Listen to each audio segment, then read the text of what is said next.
I believe that mastering other areas in your life truly begins within. It begins with you mastering yourself.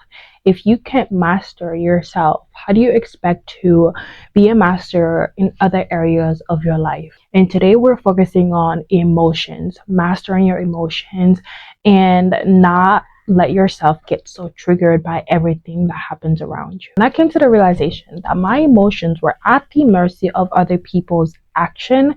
It truly disgusted me. Not everybody or anything can have access to that at any given point in time.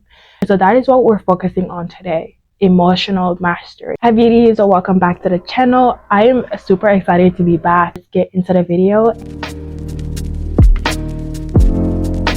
This came into my mind and I was like, wow, that is so true. That is like in that moment, it's just like, wow, I have to talk about this. And that is, you're giving everyone access to control you. I think we've all heard this phrase that's going around the internet, that's going around TikTok, like, I'm matching energy.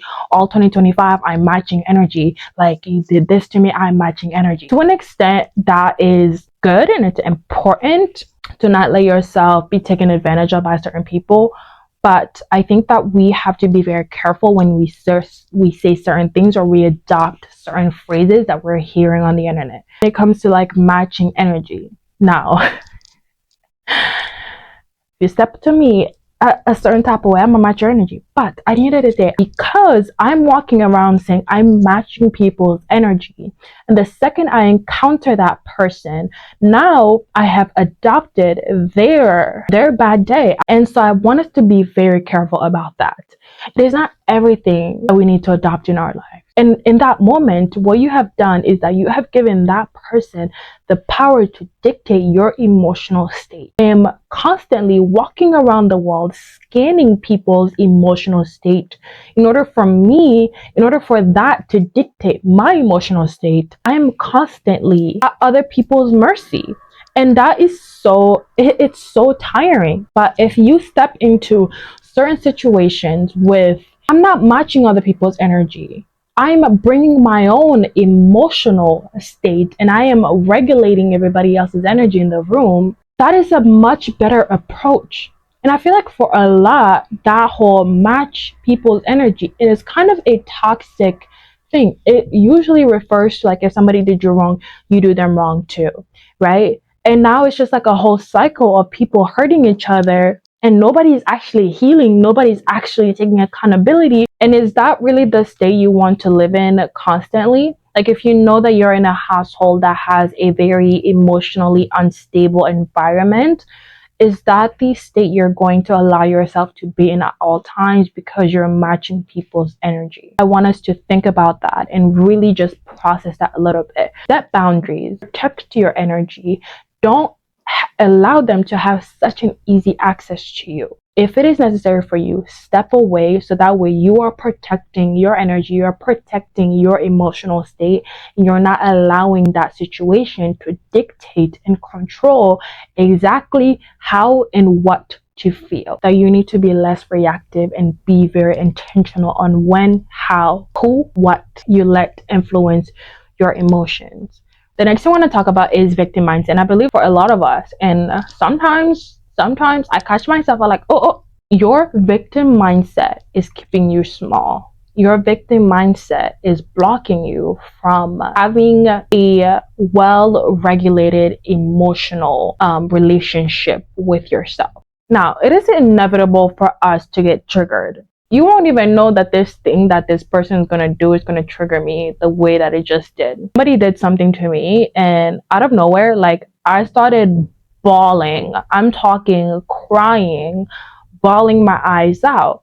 I had no idea why I reacted that way until it took me some time and I was like, well, this situation right here, this kind of thing that just happened, it is related to this over here, a wound that I didn't even know existed within me. And boom, because this person did this thing, now I reacted.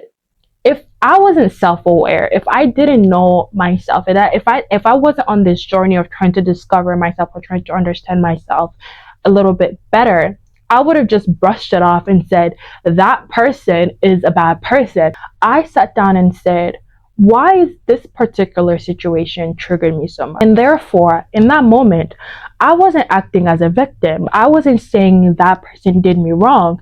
I sat down and I studied the situation that caused me to feel that way.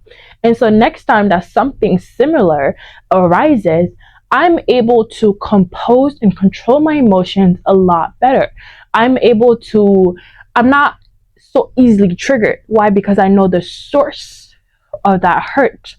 I know why I might feel that way in that moment. And this is also another thing that I feel like a lot of us do in this victim mindset, is that we feel that life is happening to us than for us. That we are a constant victim to life's hardship, to life's failures, to life's mistake, to life's regret.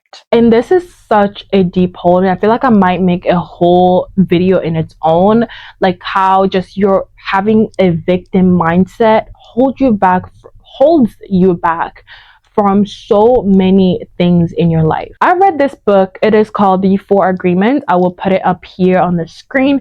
This book has changed my life. I was traveling to California, and the Airbnb, I had rented an Airbnb for maybe like 2 months, and in the Airbnb there were books. I picked up this book and I read it again, and it is such a beautiful book. If you haven't read it, please, I encourage you to go read it, because it just puts so much in perspective.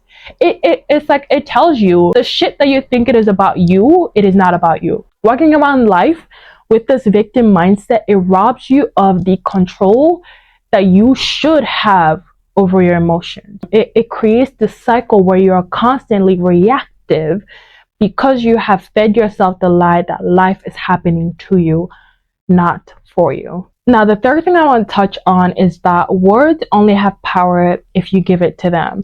And this is something that I am learning right now. And for a lot of us, I still go through this. A lot of us, we walk around the world giving meaning to words. We walk around the world. Oh, somebody said that thing to me. It must be true. But if you truly knew yourself, if you had such a rested view of your identity within yourself, what other people say would not hold so much power. Why? Because in that moment, I've chosen to give that meaning. Again, this is a lot harder done like in practice. It is easier said, like don't give meaning to it or don't listen to what people are saying. It is very hard. It is something that you're constantly going to have to be aware of that. Words, the second we give it meaning, we're giving it permission to take up space in our mind, in our life, in our energy. If constantly in your whole life you're being called irresponsible, and if you truly know deep down you're like, I'm not an irresponsible person, but you have given this thing a tag to hold meaning in your life, you begin to fulfill that. And so I want us to be very, very intentional. Certain words, only you can give it meaning. And the last thing I want to touch on is that not everyone should have access to your softness. But I want to talk about it more in the sense of your vulnerability. Now, when I'm saying that not everyone should have access to your softness, I'm not saying walk around the world, be a robot, not have any emotions, suppress your emotion, be a stoic, not let anybody see you ever cry. I believe that you must be vulnerable. However, you must have selective vulnerability. Not everyone in your lifetime, in your walk, in your journey, should have access to your vulnerability. Not everyone deserves to see you at your most vulnerable state. Not everyone can get that privilege. Why? Because some people will use that against you. It is not everyone who has their best interest in their heart for you. And that is a harsh truth, but I think that we have to be aware of that. It is not it all or nothing. Yes, be vulnerable. Be vulnerable with the right people in your life. Be vulnerable with the people who care about you, the people who actually have the best interest in their heart for you, the people who want to see you win, who want to see you evolve, who want to see you take accountability in your life. People who don't want to stick around, they won't want you to evolve or grow as a person. The people who want to stick around, the people who actually care about you and they want to make sure that your relationship with them is successful, they will be honest and caring at the same time. They would care for to see you grow. They would care to see you evolve. And so going back to it, not everyone deserves to see your vulnerability. But let's say, for example, you're insecure about your pinky, right? Somebody might throw a little comment about it, and boom, in that moment, you're reacting. You're going off the rails. You're calling them, cussing them out, calling them names, doing the most, right? In that moment, that person now knows that you are insecure about your pinky toe. If it is somebody who cares about you and somebody close to you, maybe they won't do it again. But that's not the world we live in. People who are against you, they will want to use that against you. Do something just to see you react. And in their mind, maybe they might think, wow, if she's insecure about that one thing, I wonder what else she's insecure about. If I can poke her just a little bit, see her react that way, I wonder like what else I can poke at that will get her to react. They will do it around like a big crowd of people, or maybe they will do it like in the most inappropriate time just to get you to react. But when you walk through life with such grace, with such a stoic demeanor and poise, and you're not so reactive to what everybody around you is doing, people have a harder time reading you. People have a harder time understanding you. And as a woman, I want us to really step into that. It is not about being mysterious. It is about being guarded. It is about being poised. It is about being intentional with how, where, and when we react, or when we let our emotions show through. If people don't have such an easy access to your emotions, or they don't have such an easy access to your energy, they tend to hold you at a higher regard. They tend to view a little bit differently.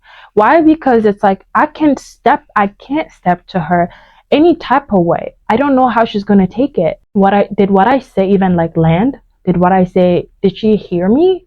Like, if somebody said something outrageous and you stand there, you're looking at them in the face, right? Or you act as if they didn't say anything. Only a fool will have enough courage to repeat it again. Let's say you're in a like crowded room. They say something so outrageous about you and you don't react. Now, what happens is that everybody around you are seeing their true color. They're seeing them for who they truly are. You have kept your poise. You have kept your composure. Not everybody else is looking at that person crazy. They're like, why would you say that? Like, why would you say that? Again, as a powerful woman, when you're stepping into a space and not everyone has such an easy access to your energy, to your emotions, they are very fearful. They're very selective on how to approach you and how to step to you. And when you react at the right time, people begin to respect your reaction, to respect your emotions, to respect your words, to respect your energy, to respect your time, your space.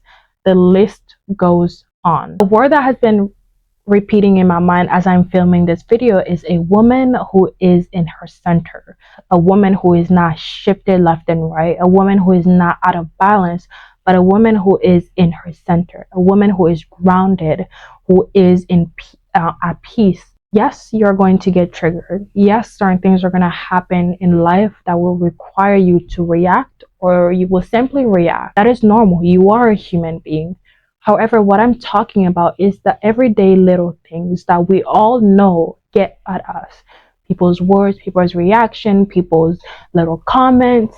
We all know that at some point those things get at us. And I want us to be very selective about that. It isn't about being a robot. It is about understanding yourself as a human being. Because when you understand yourself, everything else around you weirdly begins to fall into place, weirdly begins to align itself without you even having to work extra hard without you even having to lift a finger. Things begin to fall into place. I don't want you to be a cold person. I want you to be very guarded about your emotion. I want you to protect your energy field, protect your internal self. Stop handing the key, looking for permission from other people to dictate how you should feel or how you should react. Your emotional state is your responsibility, and being triggered, it is not a cute thing, that it is not a word that you should just be throwing around. It is something that it is a cry from your unhealed side that is coming to the surface and saying, I need to be addressed. And so when you're more in tune with yourself, you're far more likely to be aware when those type of situations come up. If today's video resonated with you, I'm so happy. Anything in this video resonated with you, leave a comment down below, or let us know a trigger that you, after watching this video, you are now saying, I'm letting go of it. I'm not letting people trigger me in this way, or I'm going to be less reactive in these type of situations. So yeah, if you're stuck around this long, please go ahead and subscribe and leave a comment down below, and go ahead and like this video. I will see you in the next one. Bye, beauties.